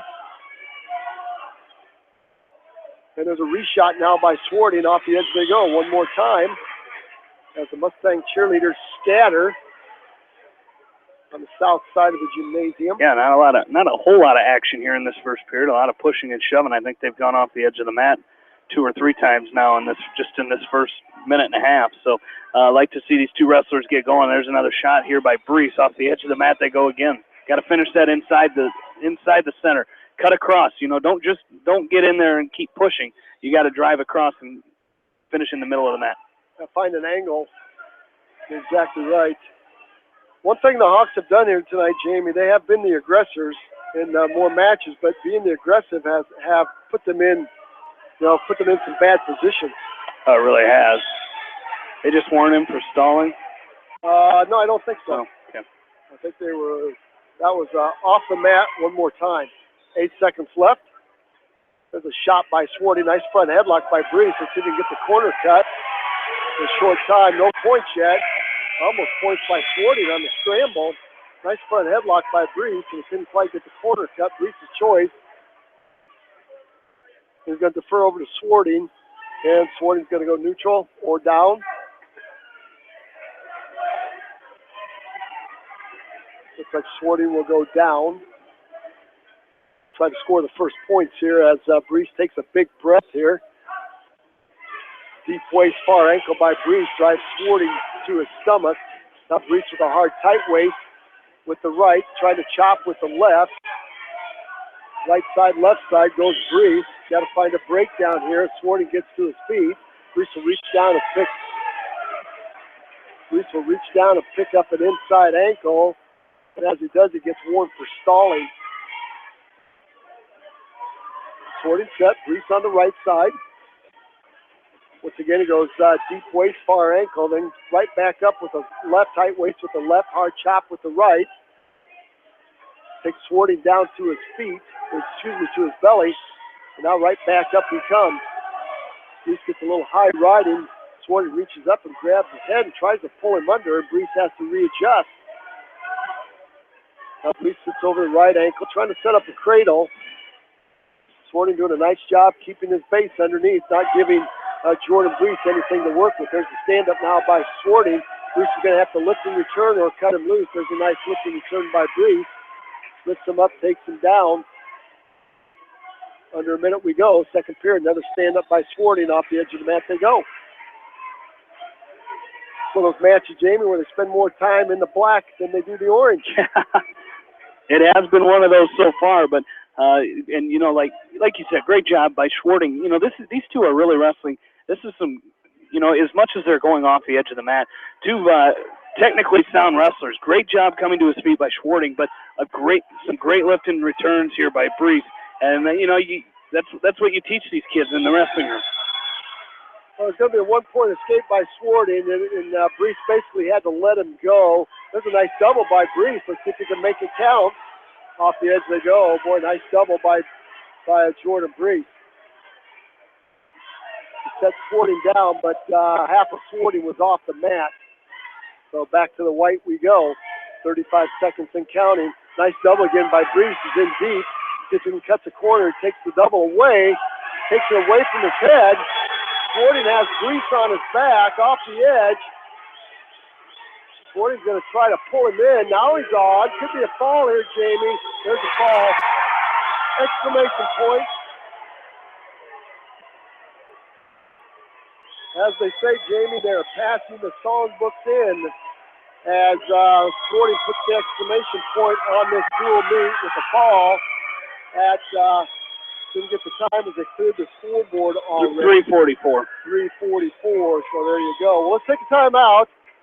Jamie's going to have all of his facts and figures tallied up, and it was a night here for the Mustangs as they win this duel. But Jamie will have all that for you in his recap. Stay with us. He's got a recap for you. You've been listening to Hold by Hold Wrestling Action, Eastern Iowa Sports Station, Mix 94.7 KMCH. Whether it's an orthopedic, sports, or occupational injury you are suffering from, Regional Medical Center Therapy Services has you covered. With a customized treatment program, Regional Medical Center Therapy Services can get you back on track in the active game of life. Regional Medical Center, excellence in healthcare, close to home. At Tauke Motors, we believe in a gentler, simpler way of doing business. Check out our large selection of new and pre-owned vehicles, as well as a great incentive at TaukeMotors.com. If you're looking for a new, pre-owned vehicle or service on your current vehicle, come to Tauke Motors, Chrysler, Jeep, Dodge, and Ram on 9th Street in Dyersville. Leonard Muller Funeral Home and Crematory wishes all the best to the athletes and appreciates their hard work and scholastic efforts throughout the year. For personal, caring service, Leonard Muller Funeral Home and Crematory in Manchester, Edgewood, and Strawberry Point.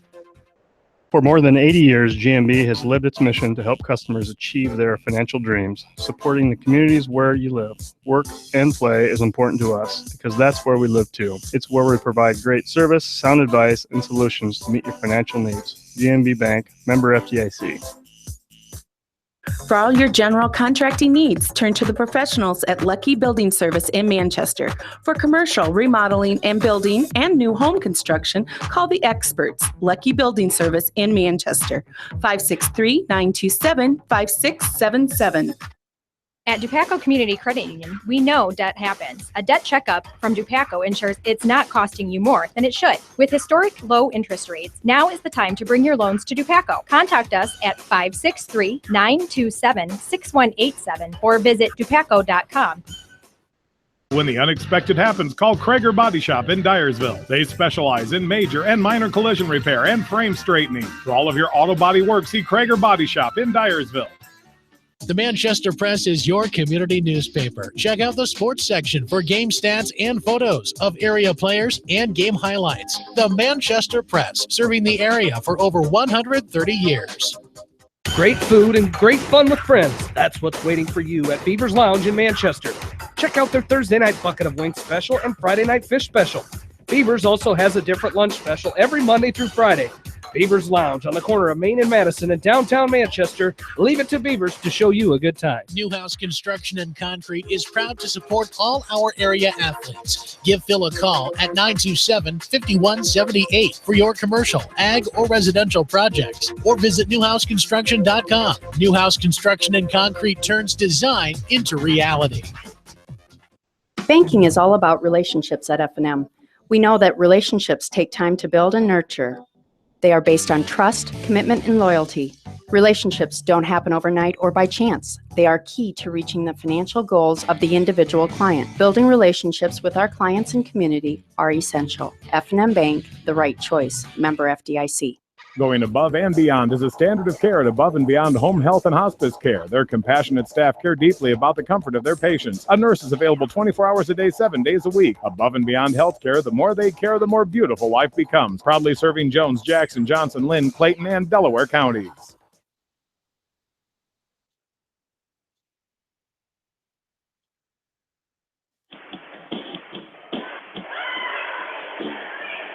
And back into the Seedorf Gymnasium. Independence victorious tonight, 47-24 over the Hawks here inside the Seedorf Gymnasium. Jamie Vaskey, Roger Reed back along with you as we take a quick recap of this dual meet. We started at 182 pounds. It was Harrison Goebel from West Delaware with a 13-0 major decision over Peyton Nolting. At 195 pounds, Hunter Crawford from Independence with a fall in 1 minute 39 seconds over Brady Antones. At 220, it was a 1 minute fall for Tatum Friedoff of Independence over Ben Ridenauer of West Delaware. That made it 12-4 Mustangs. At heavyweight, Caleb Zeeser for the Hawks picked up a 1-0 victory over Drew Evans of Independence, making it 12-7. At 106, Luke Farmer giving the Hawks their first lead of the duel with a fall in 24 seconds over Brock Eldridge, making it 13-12. But at 113, the Mustangs answered with Thomas Madison with a 59-second fall over Evan Woods of West Delaware. And at 120, Ryan Phillips with a 50-second fall over Fisher Crawford. That gave the Hawks the lead 19-18, their final lead of the night, as Independence would go on and roll. 126, it was Brady Webb of Independence, a 5-minute, 6-second fall over Jordan Roush of West Delaware. At 132, it was Matthew Doyle with a 9-4 decision over Mason Gillihan of West Delaware. At 138, it was Tanner Erickson-Dale with a 4-3 decision over Cole Engel of West Delaware. At 145, Mitchell Mangold turned things around for the Hawks with a 15-0 technical fall over Spencer Shonka. That cut the Mustang lead to 6, but that's as close as the Hawks would get, as Independence would win the final 3 matches. Seth House with a 24-9 technical fall over Tristan Volker of West Delaware. It was Cole Davis of Independence with a 3-minute, 59-second fall over Jack Newhouse at 160. And then at 170, it was Jacob Schwarting of Independence with a 3-minute and 44-second fall over Jordan Brees of West Delaware, making the final team score 47-24. As in that dual meet, West Delaware with 1 major decision, Independence with 0. 1 tech fall for each team, 1 for Independence, 1 for West Delaware. Falls, it was 6 for Independence, 2 for West Delaware. And on the takedown tally tonight, Independence with 20 takedowns, West Delaware, was 6, and Independence wins 9 matches. West Delaware wins 5 in a dual meet that lasted 1 hour and 24 minutes. But I will have to say, in front of a very, very good crowd here tonight at the Seedorf Gymnasium. A lot of people, especially on the West Delaware side, as they introduced the mini wrestlers tonight. They always bring a great crowd for that as they introduce the mini wrestlers, and a great crowd for that here tonight. As a good crowd on the Independence side as well, as they brought a good crowd over here, and they got to see a pretty good duel between these two teams, Roger. Well, it was, and this is one of those historic rivals on the mat, and that's what it turned out to be, one of those crazy duels where you look on paper going in, and it was basically 7-7 as far as who's favored in what matches, and those matches that were toss-up matches went to the side of the Mustangs, and the difference, Jamie, is the way they went to the side of the Mustangs, and that was by fall. And you talked about it before coming on, that the difference in this meet was going to be the bonus points.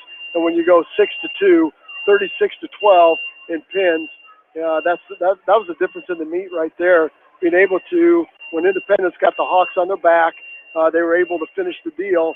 And the opportunities that the Hawks had when they got the Mustangs close, the Mustangs were able to fight themselves, fight their way off their back, and not give up the fall. So that's basically the tale of the meet tonight. It certainly was, as West Delaware head coach Jeff Voss will join us in just a second. We'll be back after this. You're listening to it on Mix 94.7 KMCH. At Georgian Auto in Manchester, their approach to auto repairs is simple. Fix it right and get you back on the road. From tires to transmissions, they fix it all. Georgian Auto in Manchester, where complete automotive service and repair is their complete focus. You may not wear glasses or contacts, but how do you know if you're seeing your best or if your eyes are healthy? Why not be proactive and get your eyes examined? Dr. Daniel E. Mersch and his professional staff at Manchester Family Vision can help. Call 563-927-3682 to schedule an appointment. Manchester Family Vision Center wishes all the local sports teams best of luck this season. Manchester Family Vision Center on West Main, where clear vision begins with healthy eyes.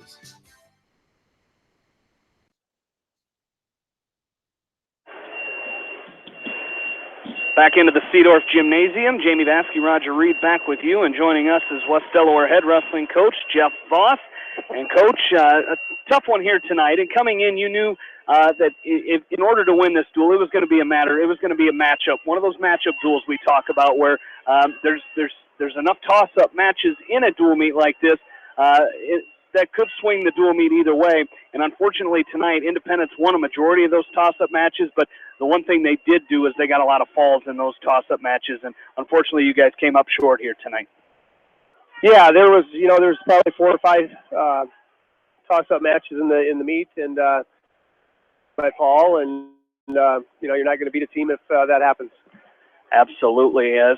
Did have some bright spots in there. And, starting off the dual meet, Harrison Goebel, against a Peyton Olting, you would expect it. Harrison wanted a fall. He wanted a tech fall. But, a tough match there. Peyton Olting, his job out there was to not get pinned. And Harrison to come out and get the points that he needed for the major decision late in that match. That's a sign of a good wrestler, and one in Harrison Goebel who's continuing to progress. Yeah, he scored a lot of points, and was trying to get the bonus points for the team, and that's kind of what we needed in that situation to keep scoring points and for sure get bonus points and hopefully try to work for the fall or the tech. Absolutely. Another key spot in that was Mitchell Mangold at 145 trying to, cut the lead to 6, the Independence League to 6 late in that dual meet. And that's another situation, with the stalling call. He got his choice, and you told him to go down, but that was another case of Mitchell Mangold doing what he needed to do to get those bonus points. Yeah, Mitchell was pushing the pace and, got the momentum going a little bit, but they came back and answered with, some pins of their own, and we just didn't get a chance to get on a roll to maybe pull out a swing match here or there, and you got to give Independence credit for that. Absolutely. Well, moving forward, you've got the WAMAC tournament on Saturday.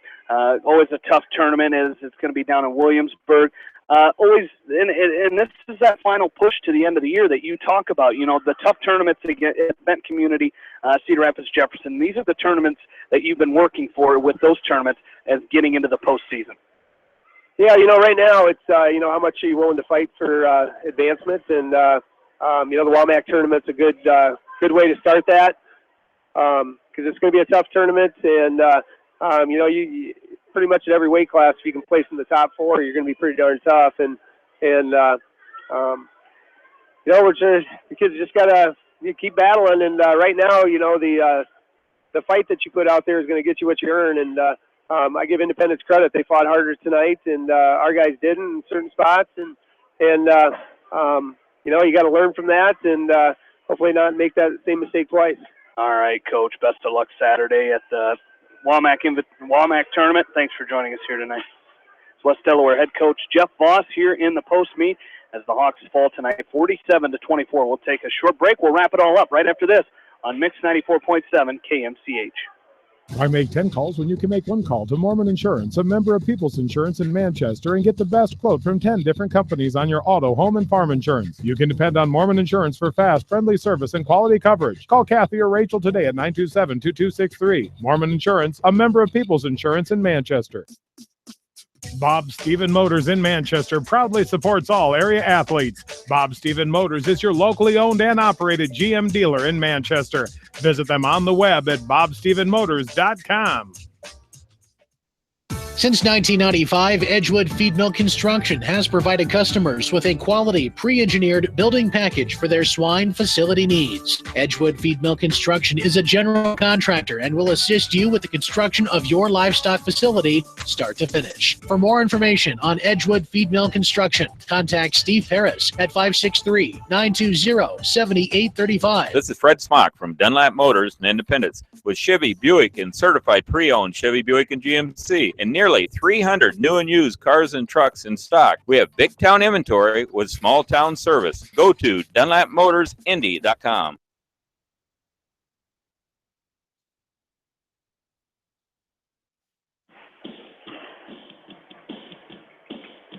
Back into the Seedorf Gymnasium one final time here tonight as West Delaware falls 47-24. As Roger, a very tough WAMAC Invitational. Our next broadcast should be a good one. Well, it should, and it's going to be one of those brawls at Williamsburg. It's going to be a 4 or 5 team race there. You got some outstanding teams, Williamsburg and Western Dubuque and Solon and Mount Vernon. You got some outstanding teams. Then you got some really good individuals. I think I counted up. I think there's 34 or 36 ranked wrestlers at that tournament, and that is unbelievable. To see the quality of competition of that caliber in one gym, and we're going to see that on Saturday, and we'll have all the hold-by-hold action for you, and that'll start somewhere around 10 o'clock on Saturday. So we'll be there. They're going to wrestle in 2 gyms, so we'll try to find a way to get all the hold-by-hold action to you. So you just want to stay tuned to 94.7. We'll be up and running all day. All right. Should be a great tournament. We'll see you there, partner, on Saturday morning. We'll be there live. That sounds good, Jamie, and looking forward to it. All right. Coming up the rest of the week here on KMCH, tomorrow night should be a great basketball game right here inside the Seedorf Gymnasium. West Delaware ranked number 2 in the state in Class 3A, taking on Mount Vernon. 7:30 first tip here with John Swisher and Bill Logan. Should be a great game tomorrow. Tune in tomorrow night for that one as well. Saturday morning, 9 a.m., Coach's Corner with John Swisher.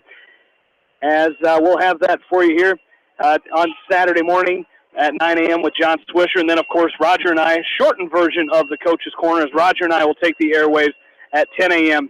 with the WAMAC Conference Tournament. And, of course, Saturday night as well, we will have Iowa versus Ohio State basketball game. That is pregame 6 o'clock. Hopefully we're off the air by the time that goes on. 6 o'clock pregame, 7 o'clock tip.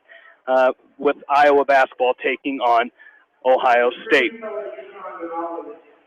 Well, that is going to wrap it up for us here tonight. Want to thank all the sponsors of high school wrestling here on KMCH. Without them, this broadcast would definitely not be possible. Want to thank Paul Glaza running the board for us this evening.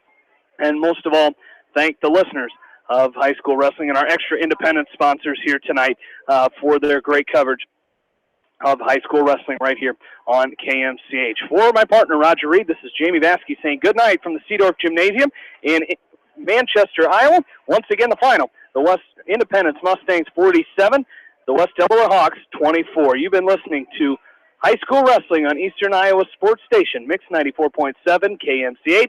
Have a good night, everybody.